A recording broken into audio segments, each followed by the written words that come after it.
She took off her ring after 10 years, and I didn't know why.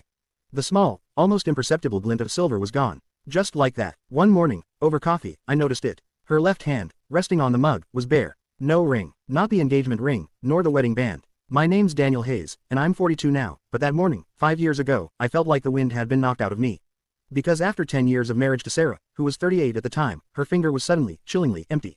The missing sparkle. We'd been together since college, 22 years old, full of dreams and cheap ramen. Sarah, with her infectious laugh and eyes that sparkled like fresh rainwater, had been my world.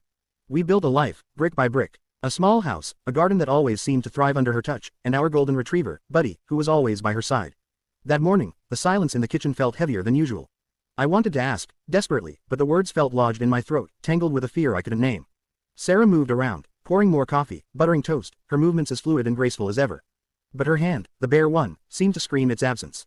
Days turned into weeks. The ring didn't reappear. I looked everywhere. The bedside table, the bathroom counter, her jewelry box. Nothing. It wasn't like her to misplace something so significant. Our daughter, Lily, who was 7 at the time, didn't seem to notice. Or maybe she did, and just didn't say anything. Kids are surprisingly observant, even when you wish they weren't. My mom, Eleanor, 68, visited a few weeks later. She glanced at Sarah's hand, her brow furrowing just a fraction, but she didn't say anything either. The silence around the missing rings was deafening. Every time I looked at Sarah, a knot of anxiety tightened in my stomach. Was this a sign? Was something fundamentally wrong? I replayed every argument, every minor disagreement, searching for a clue, a catalyst. But nothing stood out. We had our ups and downs, like any couple, but nothing felt catastrophic. We still laughed, still shared quiet moments on the porch swing.